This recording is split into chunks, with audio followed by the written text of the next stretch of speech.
Nous, on est riches parce qu'on est en train d'appauvrir l'Afrique, de nouveau, l'Amérique latine, l'Asie. Nous sommes nous les responsables de ces millions de morts. C'est nous qui disons que tu dois avoir accès à l'eau simplement si tu la payes. Que je t'amènerai l'eau si je suis rentable. En Afrique, c'est nous, c'est pas eux. Eux, ils étaient capables de le faire en communauté. Et donc, à l'heure actuelle, il faut se dire que les guerres qu'on est en train de faire, c'est quoi? C'est parce qu'ils nous ont attaqués. Qui?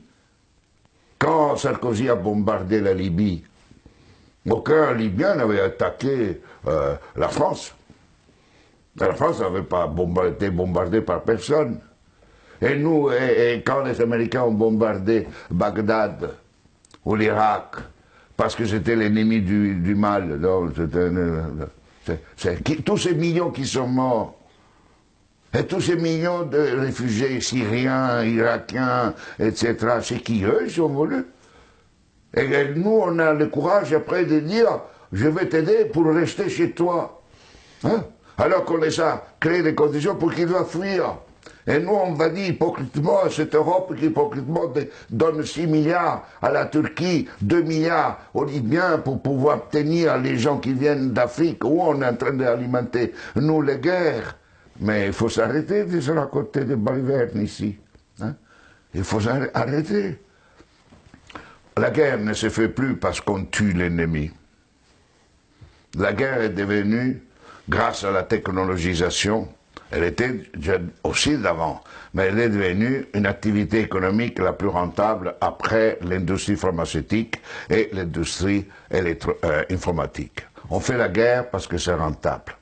Et malheureusement, si nous ne changeons pas nos dirigeants, et nous-mêmes, hein, dans le sens pas individuellement, mais les systèmes de valeurs fondamentaux, la sécurité nationale qui explique la guerre, la souveraineté nationale, l'appropriation privée du vivant, etc. Tout ça, on fera la guerre. On fera la guerre, pourquoi? Parce que pour cela deviendra une activité de plus en plus rentable. D'ici quelques années, si vous éliminez la guerre, le PIB mondial chutera, d'après le système dominant. Elle ne chutera pas si on est dans un autre système. Au contraire, la guerre, la disparition de la guerre sera une source de richesse.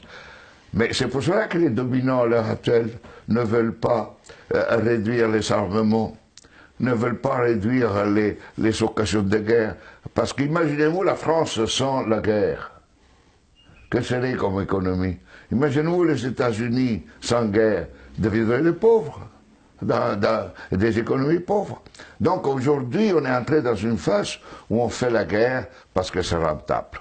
Et vous n'aurez aucun dirigeant actuel du monde qui arrêtera la guerre, parce qu'il sera crucifié, parce qu'il sera lapidé, parce qu'il va contre la logique. La guerre fait augmenter le PIB mondial. La guerre permet la croissance économique. Et on suppose que si on fait la guerre, on augmente la création d'emplois chez nous, non?